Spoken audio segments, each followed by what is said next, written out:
Oikein hyvää huomenta ja uuden vuoden aattoa. Että vaan aamuvuoroa töistä, pari vapaata Se sitten vuosivaihtos, nyt alkaa uusi vuosi ja uudet kuijat. Se on nähdä mitä tuo mukanaan parempi kun ei suunnittele se enemmän, mutta menee päiväkerralla, niin paljon paremmin menee silloin. Ja vaan onnistuu jutut mitä olet suunnitellutkin silloin kun mennään päiväkerralla. Kyllä.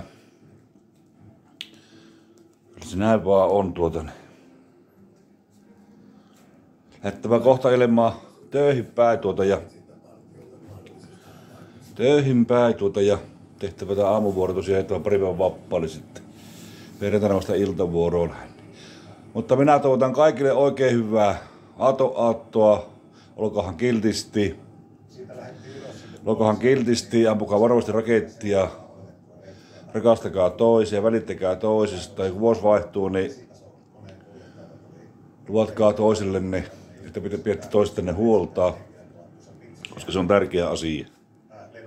Mä toivon kaikille oikein hyvää loppuvuotta ja vielä parempaa tulevaa vuotta. Tosiaan, niin pitäköhän toisistanne huolta ja rakastakaa toisia. Olkaa varovaisia ja älkää lähteä se viinen kanssa hirveästi. Ei muuta kuin näihin kuviin ja tunnelmiin. Se on muuta kuin morjens.